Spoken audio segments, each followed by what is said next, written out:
I don't think clients are leaving you because you don't have a growth strategy. Do the best, pay us the most, get the best results, but the profit share should never outrank the bonus. And you can almost get to a point where you do this really well that you don't need a 2-call close.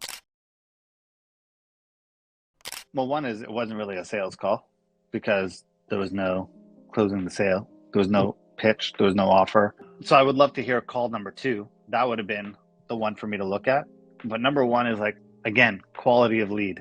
That's the first red flag I saw. Like she's just starting off with Shopify, no website going, her agency fees and ad spend, she wanted $2K, right? Like those aren't the clients that you want to go after. Is that the type of clients you want? Because like you have to keep in mind, for the most part, yes, there's outliers, but those people will start them spending $6K in 3 months without any sales are going to, and you're building things up. You could tell them from here to tomorrow that this is just testing. Whoever did the call did a good job saying that. But eventually they're going to be like, hey, I'm spending a lot of money. Like I would have also asked her, I would have pushed back. So a couple of things that the person on the call, if I was going to nitpick really, and I thought she did a really good job, but if I was going to nitpick is more questions and pushback. So, okay, you said 2K for ads. You said you wanted to spend agent fees and 2K on an ad spend to combine for 2K. That's okay. Where'd you happen to get that number from?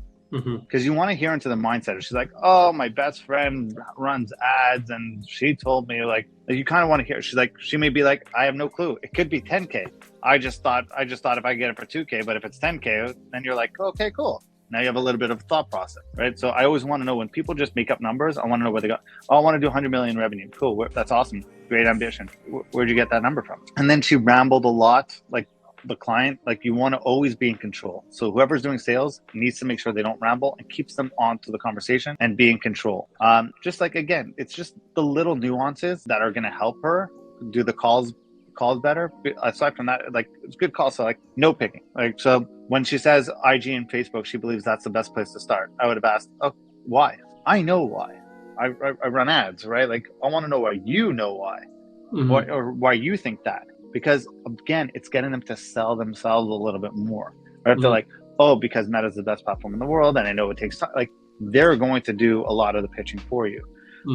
She wanted to start in Q4, which is, for ecom, a very rough place to start and probably the most expensive area to start. That's kind of like a rough start. There was no talk about like what the big vision is. Like I didn't leave that call being like, what's the big vision? Like, what do you want for your business? What are your revenue goals?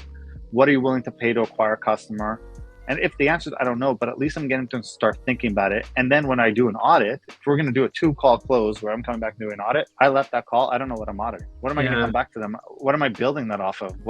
Now you have a very tough spot of coming back and trying to build a plan based on your strategy, your numbers and everything, and hoping she likes them versus, hey, here's the plan of how we think we could get you your numbers that you presented. That's for you. So while it worked in this case, a lot of times it's going to be a 50-50. Oh, I don't like that. I don't like that strategy at all. Sorry, I'm done. And you don't want to be the one to define that. Yeah. I'm going to actually push you back on it a little bit because, I gave you the job description. I sent you, I think it's an important role to have. I don't think that's really your problem right now. I think client selection is going to be super important, the right type of clients. So our best clients, like our best agency clients, the ones that do the best, pay us the most, get the best results, we are brought into high level conversations maybe once a quarter. Like I may get pinged, or like everything else is like just like overall, just how the account's doing. But the account's working, the results are there. So you're going to have clients that are like, hey, if results are there, I don't need to talk to anyone. The cost of leaving is going to be higher. You have to teach someone else about the brand. It's more than just the retainer price. And you're not expensive at all. So they're not leaving to go find someone cheaper. And if they are, good luck. That's not the right client. I think you actually have a mixture of team issue and client issue, which we've talked about. I think you're very overstaffed. And I think a lot of the roles could be consolidated and can include something like this that could talk to clients a little bit more. Like, I just think you're going to go hire someone. It's going to make your life easier, but you don't have the money to pay for it.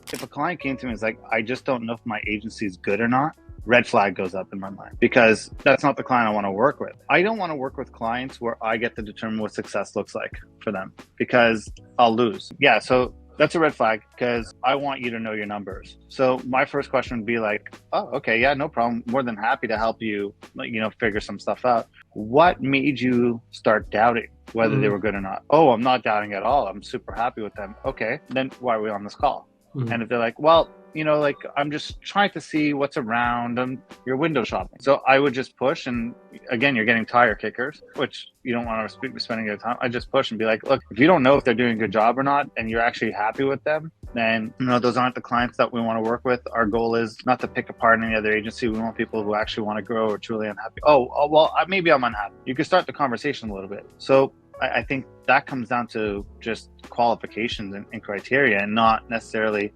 you need a growth marketer, because that person could jump on the call and they could go over holistic parts of the business. Because her not knowing her numbers, they're not going to pay you enough, and I mean this, for you to come in and build out their entire business backend and their metrics.